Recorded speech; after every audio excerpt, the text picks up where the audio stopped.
Hello students, this is the third lecture of respiration and energy transfer, and in this lecture we are going to study the second step of aerobic respiration, which is the Krebs cycle.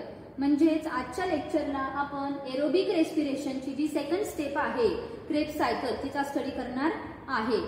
So this Krebs cycle is only takes place in presence of oxygen. म्हणजेच ऑक्सिजनच्या presence मध्येच फक्त Krebs cycle complete होणार आहे. It does not takes place in absence of oxygen. So first we have to see what is Krebs cycle. पहिल्यांदा आपण Krebs cycle म्हणजे काय ते बघू. What is Krebs cycle? It is a cyclic process through which acetyl-CoA is completely oxidized and CO2 is released in stepwise manner. So this process is called as the Krebs cycle. म्हणजेच काय तर Krebs cycle ही एक cyclic process आहे जिच्यामध्ये काय होईल, जो ऍसिटिल-CoA असणार आहे त्याचं कंप्लीट ऑक्सिडेशन होईल, तो कंप्लीटली ऑक्सिडाइज्ड होईल आणि त्यानंतर CO2 हा बाहेर पडेल. CO2 is released. पण तो कसा बाहेर पडणार आहे, CO2 is released in step wise manner. म्हणजे स्टेप वाईज मॅनरनी CO2 बाहेर पडेल, CO2 रिलीज होईल. ही जी प्रोसेस आहे त्याच प्रोसेसला आपण काय म्हणणार आहे, Krebs cycle. It is a cyclic process through which acetyl-CoA is completely oxidized and CO2 is released in stepwise manner. So that process is called as the Krebs cycle. ज्या process मध्ये acetyl-CoA चं complete oxidation होईल आणि stepwise मॅनरनी CO2 बाहेर पडेल, त्याच प्रोसेसला आपण काय म्हणणार आहे, क्रेब्स सायकल. आता ही क्रेब्स सायकल कुठे होतीये, the Krebs cycle generally occurs in matrix of mitochondria. जो मायटोकॉन्ड्रिया आहे त्याच्या इनर साइडला मॅट्रिक्स प्रेझेंट आहे आणि त्याच मॅट्रिक्स मध्ये क्रेब्स सायकल ही कंप्लीट होणार आहे. कशी होईल, with the help of several enzymes and coenzymes. म्हणजे मॅट्रिक्स मध्ये तर होतीये पण त्या मॅट्रिक्स मध्ये असणारे जे एन्झाइम्स आहेत, कोएन्झाइम्स आहेत, त्यांच्या थ्रू क्रेब्स सायकलची प्रोसेस ही कंप्लीट होणार आहे. It is occur in matrix of mitochondria in presence of enzyme और coenzymes. Okay, then at the time of Krebs cycle oxidation is takes place. Now the question is, what is oxidation? Oxidation means what? Addition of O2 and removal of H2. म्हणजे ज्या process मध्ये O2 add होतो आणि H2 बाहेर पडणार आहे त्याला आपण ऑक्सिडेशन म्हणतोय. क्रेब्स सायकल मध्ये ऑक्सिडेशन होईल, ऑक्सिडेशन झाल्यानंतर H2 बाहेर पडेल, रिलीज होईल, रिमूव्ह होईल. हाच रिलीज झालेला जो H2 आहे हा H2 कोएन्झाइम्स मध्ये ऍड होईल. कोणते कोएन्झाइम्स आहेत, there are two coenzymes are there. First is the NAD and second is the FAD. NAD and FAD, these are the two coenzymes.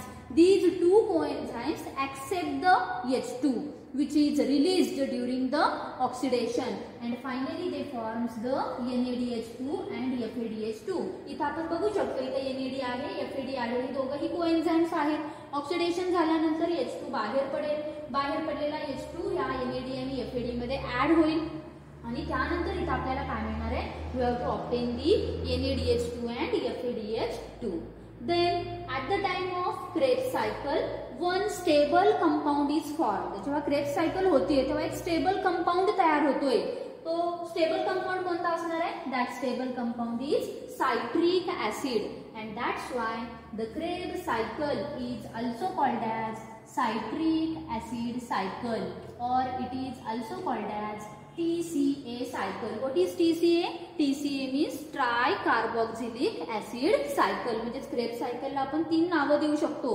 पहिला आपण त्याला क्रेब्स सायकल तर म्हणतोयच, त्यानंतर त्याला सायट्रिक ऍसिड सायकल सुद्धा म्हटलं कारण क्रेब्स सायकल मध्ये जो स्टेबल कंपाऊंड तयार होतोय तो कोणता आहे, सायट्रिक ऍसिड. आणि त्याचबरोबर आपण त्याला आणखीन एक नाव देतो ते म्हणजेच कोणतं आहे तर TCA सायकल म्हणजेच tricarboxylic acid cycle. Okay, then we have to see the schematic representation of Krebs cycle. So here we have to see that here this is the glucose, that glucose which having the 6 carbon. This glucose breaks into 2 molecules of pyruvic acid which having 3 carbon and this process of breakdown of glucose into 2 molecules of pyruvic acid which is called as the glycolysis.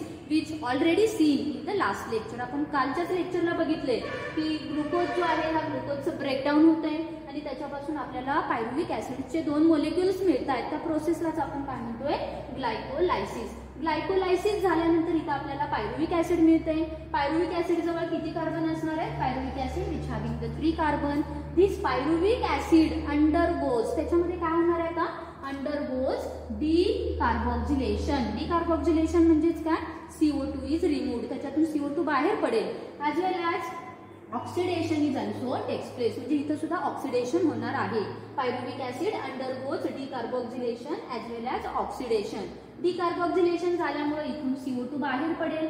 CO2 बाहेर गेला, एक carbon बाहेर गेला, म्हणजेच पायरुव्हिक acid जवळ already 3 carbon आहेत. आता तिथे किती कार्बन होतील, 2 होतील. त्याचबरोबर तिथं काय झालेलं आहे, ऑक्सिडेशन झालं. ऑक्सिडेशन झालं म्हणजेच O2 ऍड झाला आणि H2 बाहेर पडला. बाहेर पडलेला जो H2 आहे तो कुणामध्ये ऍड होतोय, it add or which is accepted by coenzyme NAD and finally this NAD converted into NADH2.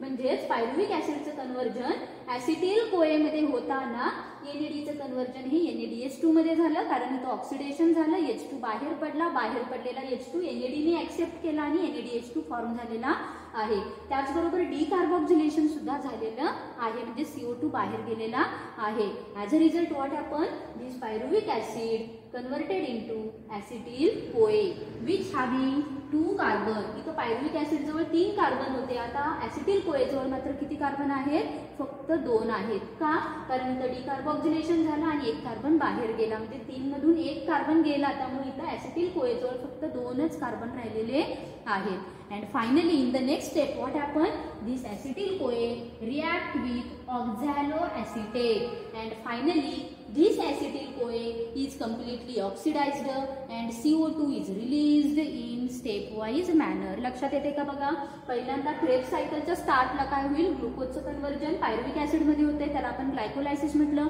ग्लायकोलायसिसच्या एंडला आपल्याला पायरुव्हिक ऍसिड मिळालं. त्याच पायरुव्हिक ऍसिड मध्ये डिकार्बोक्सिलेशन झालं, ऑक्सिडेशन झालं आणि त्यापासून आपल्याला काय मिळालं, ऍसिटिल कोए. ऍसिटिल कोए कुणाशी रिॲक्ट होतोय, ऑक्झॅलोऍसिटेटशी. ही रिॲक्शन झाल्यामुळे काय होणार आहे, तर ऍसिटिल कोएचं कम्प्लीट ऑक्सिडेशन होईल आणि फायनली CO2 हा रिलीज होईल. पण कसा रिलीज होणार आहे, it is released in step wise manner. Okay, so this is called as the Krebs cycle. So let's see how the acetyl CoA is completely oxidized and CO2 is released in stepwise manner. आता आपण बघणार आहे की acetyl CoA चं complete oxidation कसं होतंय आणि CO2 हा स्टेपवाइज मॅनरनी कसा रिलीज होणार आहे. ठीक आहे, so first step of Krebs cycle is the condensation. Krebs सायकलची जी सगळ्यात पहिली फेज आहे, पहिली स्टेप आहे, ती कोणती असणार आहे, तर condensation. So what happen at the time of condensation, here acetyl CoA react with oxaloacetate. इथं acetyl CoA oxaloacetate शी रिॲक्ट होतोय, बरोबर. acetyl CoA which having the 2 carbon and oxaloacetate which having the 4 carbon. Okay, so condensation occurs in oxaloacetate. ऑक्झॅलोएसिटेट मध्ये condensation झालं, त्याच वेळेला ऍसिटिल कोए हा ऑक्झॅलोएसिटेटशी react होतोय इन प्रेझेन्स ऑफ, कुणाच्या प्रेझेन्स मध्ये होणार आहे, in presence of enzyme citrate synthetase. इथे एक एन्झाईम आहे जे वर्क करते, ते एन्झाईम कोणता आहे, citrate synthetase. And finally that oxaloacetate converted into citrate which having the 6 carbon. बघा पहिली स्टेप समजली का, ऑक्झॅलोएसिटेट मध्ये कंडेन्सेशन झालं म्हणजेच ऍसिटिल कोए हा ऑक्झॅलोएसिटेटशी रिॲक्ट झाला, बरोबर. ऍसिटिल कोए मध्ये 2 कार्बन आहेत, ऑक्झॅलोएसिटेट मध्ये 4 कार्बन आहेत. ह्या दोघांची रिॲक्शन होईल कुणाच्या प्रेझेन्स मध्ये, in presence of enzyme citrate synthetase. आणि काय तयार होईल, they can forms the citrate which having the 6 carbon, ज्याच्याजवळ 6 कार्बन आहेत. आता 6 कार्बन कुठून आले, ऑक्झॅलोएसिटेट जवळ ऑलरेडी 4 कार्बन आहेत. ऍसिटिल कोए ऑक्झॅलोएसिटेटशी रिॲक्ट झाला, ऍसिटिल कोए जवळ 2 कार्बन आहेत. हे 2 आणि हे 4 मिळून किती झालेले आहेत, टोटल 6 कार्बन झालेले आहेत. So here due to condensation what happen, oxaloacetate converted into citrate which having the 6 carbon and this is done in presence of enzyme, that enzyme is citrate synthetase. So this is the first step of Krebs cycle. Okay, then the second step is isomerization. What is isomerization? During the isomerization any compound or any molecule get transformed into isomeric form. आयसोमरायझेशनच्या वेळी काय होतं, एखादा compound असेल किंवा एखादा molecule असेल जो ट्रान्सफॉर्म्ड होतो. कशामध्ये ट्रान्सफॉर्म होणार आहे, it get transformed into isomeric form. Okay, so here this citrate which having the 6 carbon undergoes isomerization. आपण सेकंड स्टेप बघतोय क्रेब्स सायकलची. सेकंड स्टेप मध्ये काय होतंय, त्या सायट्रेट मध्ये आयसोमरायझेशन होईल. ठीक आहे, त्यानंतर आपल्याला काय मिळणार आहे, here we have to obtain the isocitrate. म्हणजे सेकंड स्टेप मध्ये सायट्रेट मध्ये आयसोमरायझेशन झालं. Citrate undergoes the isomerization and which forms the isocitrate. म्हणजे सायट्रेट पासून आपल्याला फायनली काय मिळणार आहे, आयसोसायट्रेट मिळणार आहे. Which having the 6 carbon. इथं कार्बनचा नंबर बदललेला नाही. ऑक्झॅलो ऍसिटेट जवळ 4 होते. ऑक्झॅलो ऍसिटेट मध्ये ऍसिटिल कोई रिॲक्ट झाला, त्यामुळे इथं टोटल 6 कार्बन मिळाले सायट्रेट मध्ये. सायट्रेट मध्ये आयसोमरायझेशन होते आणि परत आपल्याला काय मिळणार आहे, isocitrate which having the 6 carbon. But what happened? This second step isomerization is carried out in 2 steps. म्हणजेच आयसोमरायझेशन हे 2 स्टेप मध्ये कंप्लीट होणार आहे.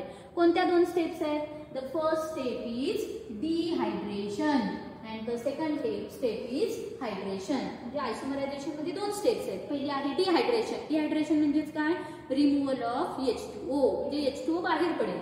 आणि हायड्रेशन म्हणजेच काय, ऍडिशन ऑफ H2O. ज्याच्यामध्ये H2O ऍड होईल त्याला आपण हायड्रेशन म्हणणार. आणि जेव्हा H2O बाहेर जाईल तेव्हा त्याला आपण काय म्हणणार आहे, dehydration.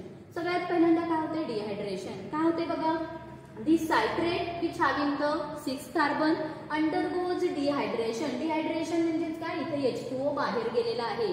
Okay, removal of H2O which is called as the dehydration. So this citrate which having the 6 carbon undergoes dehydration in presence of enzyme. कोणता असणार आहे, in presence of enzyme aconitase and which can forms the cis aconitase. त्याच्यापासून आपल्याला काय मिळेल, cis aconitase which also having the 6 carbon. त्याच्याजवळ सुद्धा किती कार्बन असणार आहेत, 6 कार्बन. ठीक आहे, त्यानंतर आता नेक्स्ट काय होईल, हायड्रेशन. आता डिहायड्रेशन झालं आणि सिस अकोनिटेट मिळाला. आता ह्या मिळालेल्या सिस अकोनिटेट मध्ये काय होणार आहे, आता hydration. So here hydration is takes place in the cis aconitate which having 6 carbon and finally this cis aconitate converted into isocitrate in presence of enzyme. कोणते एन्झाइम असणार आहे, एन्झाइम इज अकोनिटेज. म्हणजेच आयसोमरायझेशन ही एका एन्झाइम मुळे होते. ते एन्झाइम कोणता आहे, अकोनिटेज. पण आयसोमरायझेशनची प्रोसेस ही 2 स्टेप मध्ये कॅरिड होते. पहिली म्हणजे डिहायड्रेशन आणि दुसरी म्हणजे हायड्रेशन. डिहायड्रेशन झाल्यानंतर काय मिळालं आपल्याला, सायट्रेट पासून सिस अकोनिटेट मिळाला. सिस अकोनिटेट मध्ये हायड्रेशन झालं म्हणजे H2O ऍड झाला आणि आपल्याला काय मिळालेलं आहे, isocitrate which having the 6 carbon. Okay, then the next step is oxidation. Next step कोणती आहे आपली, ऑक्सिडेशन. आता ऑक्सिडेशन म्हणजे काय, addition of O2 and removal of H2. इथं परत O2 ऍड होईल, H2 बाहेर जाईल. So this isocitrate which having the 6 carbon undergoes oxidation. As a result, what happened? This isocitrate converted into oxalosuccinate which also having 6 carbon. म्हणजेच isocitrate मध्ये oxidation झालं म्हणजेच O2 add झाला, H2 बाहेर पडला. कुणाच्या प्रेझेन्स मध्ये होतंय, in presence of enzyme isocitrate dehydrogenase. आणि काय तयार झालेलं आहे, here oxalosuccinate is form which also having the 6 carbon. Okay, so during the oxidation H2 is release. H2 बाहेर पडला. हा बाहेर पडलेला H2 कोण ऍक्सेप्ट करतंय, that H2 is accepted by coenzyme NAD and finally that NAD is converted into NADH2. म्हणजे इथं सुद्धा परत ऑक्सिडेशन झालं आणि ऑक्सिडेशन झाल्यामुळे NADचं कन्व्हर्जन हे कशामध्ये होते, NADH2 मध्ये. ठीक आहे, त्यानंतर नेक्स्ट स्टेप कोणते बघा, नेक्स्ट स्टेप इज डिकार्बोक्सिलेशन. पहिल्यांदा काय झालं, कंडेन्सेशन. त्यानंतर काय झालं, आयसोमरायझेशन. आयसोमरायझेशन मध्ये 2 स्टेप्स, पहिली डिहायड्रेशन त्यानंतर हायड्रेशन. त्यानंतर काय झालं, ऑक्सिडेशन. ऑक्सिडेशन नंतर आता काय होणार आहे, डिकार्बॉक्सिलेशन. आता डिकार्बॉक्सिलेशन म्हणजेच काय, रिमूव्हल ऑफ CO2, म्हणजे इथून परत CO2 बाहेर पडेल. So here this oxalosuccinate which having the 6 carbon undergoes decarboxylation, म्हणजेच ऑक्झॅलोसक्सिनेट मधून CO2 हा रिलीज होईल, एक कार्बन बाहेर पडेल. So this happen in presence of enzyme decarboxylase. Enzyme कोणता असेल, डिकार्बॉक्सिलेज. डिकार्बॉक्सिलेशन झालं म्हणून एन्झाइम कोणतं, decarboxylase. And finally it forms the alpha ketoglutarate which having the 5 carbon. बघा ऑक्झॅलो सक्सिनेट जवळ 6 कार्बन आहेत, त्याचं कन्वर्जन कशामध्ये झालं, अल्फा कीटोग्लुटारेट, आणि त्याच्याजवळ किती कार्बन आहेत, 5. इथं डिकार्बॉक्सिलेशन झालं, CO2 बाहेर पडला, एक कार्बन बाहेर गेला, त्यामुळे इथं 6 कार्बनचे किती कार्बन झालेले आहेत आता, 5 कार्बन. कुणाच्या प्रेझेन्स मध्ये झालं, in presence of enzyme decarboxylase. Okay, then the next step of Krebs cycle is the oxidative decarboxylation. आता ऑक्सिडेटिव्ह डिकार्बॉक्सिलेशन, ऑक्सिडेटिव्ह म्हणजे काय, ऑक्सिडेशन होणार, O2 ऍड होईल, H2 बाहेर पडेल. ठीक आहे, बाहेर पडलेला H2 NAD मध्ये ऍड होईल, NAD मध्ये ऍड झाल्यामुळे काय तयार होईल, NADH2. त्यानंतर काय होतंय, डिकार्बॉक्सिलेशन, म्हणजे इथं सुद्धा परत काय होणार, ऑक्सिडेशन झाल्यानंतर परत एकदा एक CO2 बाहेर पडेल, म्हणजेच काय, डिकार्बॉक्सिलेशन. So due to oxidation and decarboxylation, this alpha ketoglutarate which having the 5 carbon get converted into succinyl CoA. त्याचं कन्वर्जन कशामध्ये होईल, succinyl CoA which having only 4 carbon. त्याच्याजवळ फक्त आता 4 कार्बन आहेत. इथं ऑक्झॅलोसक्सिनेट जवळ 6 कार्बन होते, डिकार्बॉक्सिलेशन झालं, एक कार्बन बाहेर पडला, त्यामुळे 6 कार्बनचे इथे किती झाले, 5 कार्बन. अल्फा कीटोग्लुटारेट मध्ये पुन्हा डिकार्बॉक्सिलेशन झालं, एक CO2 गेला, त्यामुळे परत एक कार्बन कमी झाला, आणि त्याच्या पासून इथं सक्सिनिल कोए मिळाला, ज्याच्याजवळ फक्त 4च कार्बन असणार आहे. So this oxidation and decarboxylation is generally takes place in presence of enzyme dehydrogenase. Okay, then the next step is hydration and phosphorylation. What is hydration? Hydration means addition of H2O. And what is phosphorylation? Phosphorylation means addition of phosphate. So what happens here? This succinyl CoA which having the 4 carbon undergoes hydration and phosphorylation in presence of enzyme thiokinase. And finally that succinyl CoA converted into succinate. Succinyl कोए चं conversion हे कशामध्ये होणार, succinate मध्ये, ज्याच्याजवळ किती carbon असणार आहेत, which having the 4 carbon. The succinyl कोए, कोए कुठे गेला, हिअर दिस कोए COA ग्रुप इज रिलीज, हा बाहेर पडला, and that's why this succinyl CoA converted into succinate. But during this step ATP generation is takes place. phosphorylation झाले म्हणजे एक फॉस्फेट ऍड झाला, ADP मध्ये फॉस्फेट ऍड झाला, त्यामुळे ADP चं कन्वर्जन कशामध्ये होतंय, ATP मध्ये. म्हणजे पहिलं ATP जनरेशन कुठे होणार आहे, which is takes place in between the succinyl CoA converted into the succinate. म्हणजे हायड्रेशन आणि फॉस्फोरिलेशनच्या वेळी एक ATP हा जनरेट होणार आहे. Then the next step is oxidation. पुढची स्टेप आहे ऑक्सिडेशन. परत काय होईल, O2 ऍड होणार, H2 बाहेर पडणार. So due to oxidation what happen, this succinate which having the 4 carbon converted into fumarate. तर सक्सिनेटचं कन्वर्जन कशामध्ये झालं, फ्युमॅरेट मध्ये. कुणाच्या प्रेझेन्स मध्ये होईल, in presence of enzyme dehydrogenase. And during this step H2 is removed, H2 is released, that released H2 is accepted by coenzyme FAD. बाहेर पडलेला H2 हा FAD accept करेल आणि त्यामुळे FAD चं कन्वर्जन हे कशामध्ये होणार आहे, FADH2 मध्ये. म्हणजे इथं पहिल्यांदा FADH2 हा फॉर्म झालेला आहे. Okay, then the next step is hydration. पुढची स्टेप आहे आपली हायड्रेशन. हायड्रेशन म्हणजे काय, ऍडिशन ऑफ H2O. इथं आता H2O ऍड होईल. H2O ऍड झाल्यामुळे काय होईल, here this fumarate which having 4 carbon get converted into malate in presence of enzyme fumarase. ते एन्झाइम कोणता असणार, फ्युमॅरेज. फ्युमॅरेजचं कन्वर्जन हे मॅलेट मध्ये झालं, एन्झाइम कोणता असेल, fumarase. So this malate which also having the 4 carbon. इथं कार्बनचा नंबर बदललेला नाही. एक लक्षात आला असेल तुमच्या की कार्बनचा नंबर कधी बदलतोय, जेव्हा डिकार्बॉक्सिलेशन होईल तेव्हा. डिकार्बॉक्सिलेशन झाले की एक नंबर हळूहळू काय होईल, कार्बनचा कमी होईल. त्यानंतर नेक्स्ट स्टेप कोणती बघा, the next step is oxidation. पुन्हा एकदा ऑक्सिडेशन झालं म्हणजेच काय होईल, O2 ऍड होईल, H2 बाहेर पडेल. So this oxidation is takes place in malate. Malate undergoes oxidation As a result, what happened? This malate converted into oxaloacetate, which having the 4 carbon, and this is done in presence of enzyme malate dehydrogenase. कुणाच्या presence मध्ये झालं? malate dehydrogenase या एन्झाइमच्या presence मध्ये. म्हणजेच finally आपल्याला काय मिळालं रे? ऍसिटिल कोए हा ऑक्झॅलोएसिटेट बरोबर रिॲक्ट झाला. त्यानंतर आपल्याला सायट्रेट मिळाला. सायट्रेट पासून आपल्याला सिस अकोनिटेट मिळाला. पुन्हा आयसोसायट्रेट मिळाला. आयसोसायट्रेटचं कन्वर्जन ऑक्झॅलोसक्सिनेट मध्ये झालं. ऑक्झॅलोसक्सिनेट कन्वर्टेड इनटू अल्फा कीटोग्लुटारेट. अल्फा कीटोग्लुटारेट पुन्हा कशामध्ये कन्वर्ट होतोय? सक्सिनिल कोए. सक्सिनिल कोएचं कन्वर्जन सक्सिनेट मध्ये झालं. सक्सिनेटचं कन्वर्जन फ्युमॅरेट मध्ये झालं. फ्युमॅरेटचं कन्वर्जन मॅलेट मध्ये झालं. मॅलेटचं कन्वर्जन पुन्हा एकदा कशामध्ये झालेलं आहे?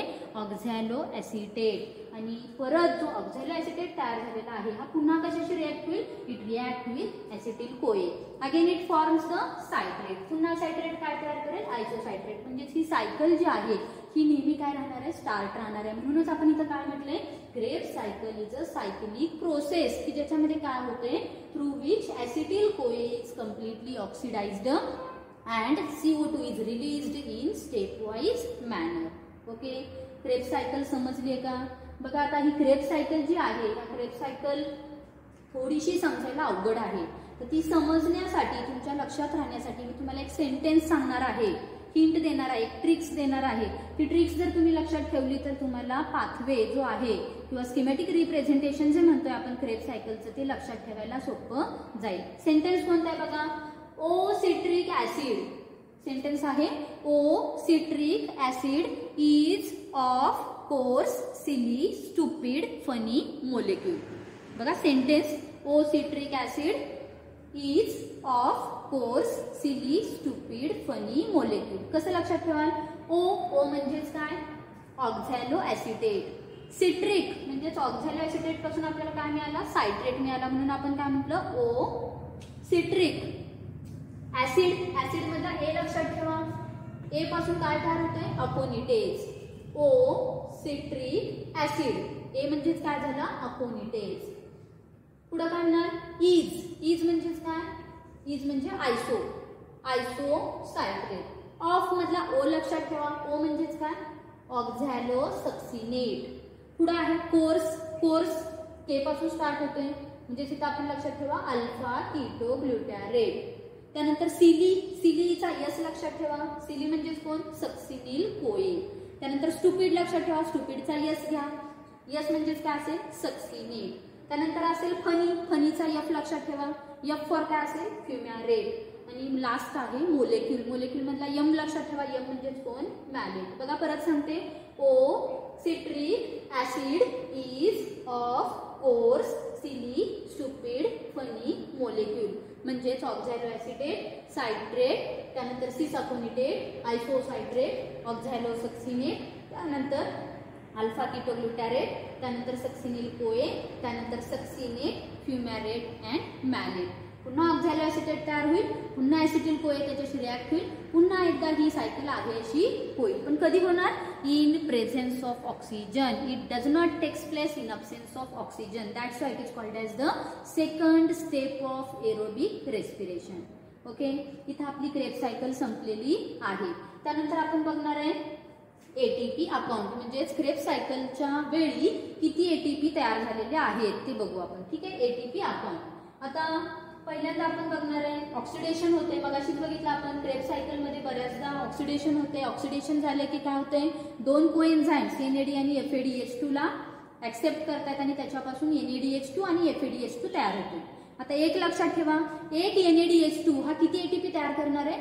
3 ATP. 1 NADH2 forms the 3 ATP. म्हणजे एक NADH2 हा 3 एटीपी तयार करतो. आपल्या पूर्ण सायकलमध्ये किती वेळा NADH2 तयार झालाय बघा. इथं पहिल्यांदा तयार झाला. पायरुवेटचं कन्वर्जन ऍसिटिल कोए मध्ये होताना म्हणजे इथं पहिला NADH2 मिळाला. दुसरा NADH2 आपल्याला कुठे मिळालेला आहे? अल्फा कीटोग्लुटारेटचं कन्वर्जन सक्सिनिल कोए मध्ये होताना इथं दुसरा NADH2 मिळाला. आणि तिसरा NADH2 आपल्याला कुठे मिळालेला आहे? आयसोसायट्रेटचं कन्वर्जन हे ऑक्झॅलोसक्सिनेट मध्ये होताना. म्हणजे टोटल किती NADH2 मिळाले आपल्याला? 3. मग अशीच मी सांगितलं एक NADH2 म्हणजेच किती असणार आहे एटीपी? 3. टोटल किती NADH2 तयार झाली क्रेब सायकलच्या वेळी 3 म्हणजे 3 into 3 किती असणार आहे 9 ATP. 9 ATP तयार झाले. त्यानंतर FADH2 बघूया. किती वेळा FADH2 तयार झालेला आहे फक्त आणि फक्त एकदाच. कधी झाला सक्सिनेटचं कन्व्हर्जन फ्युमॅरेट मध्ये होताना FADचं कन्व्हर्जन हे FADH2 मध्ये झालं. पण एक FADH2 हा किती ATP तयार करतोय 2 म्हणजेच इथं एकच FADH2 मिळाला. 1 into किती 1 into 2 किती ATP मिळणार आपल्याला 2 ATP. आणि पूर्ण क्रेब सायकलच्या वेळी कितीदा ATP जनरेशन झालेलं आहे. किती वेळा झालं फक्त आणि फक्त एकदाच. कधी झालं सक्सिनिल कोएमध्ये फॉस्फोरिलेशन जेव्हा झालं तेव्हा ADPचं कन्व्हर्जन हे ATP मध्ये झालं. म्हणजे एकदाच ATP फॉर्म झाला. एकदाच ATP जनरेट झालेला आहे. म्हणजे तिथं आपण काय लिहू 1 ATP. टोटल गेन बघा किती झाला. किती ATP फॉर्म झाले. पहिल्यांदा 9 ATP मिळाले NADH2 पासून. एका FADH2 पासून आपल्याला 2 मिळाले आणि ATP जनरेशन 1 म्हणजे टोटल किती ATP मिळाले. We have to obtain 12 ATP म्हणजे टोटल 12 ATP फॉर्मेशन झालेलं आहे. टोटल 12 ATPचं जनरेशन हे क्रेब सायकलच्या वेळी झालेलं आहे. So this is the main and important thing. At the end of Kreb cycle 12 ATPs are form. समजले का क्रेब सायकल. डेफिनेशन काय आपली the cyclic process through which acetyl CoA is completely oxidized and CO2 is released in stepwise manner. Okay, so in this way in the today's lecture we have to completed the point Krebs cycle. Thank you.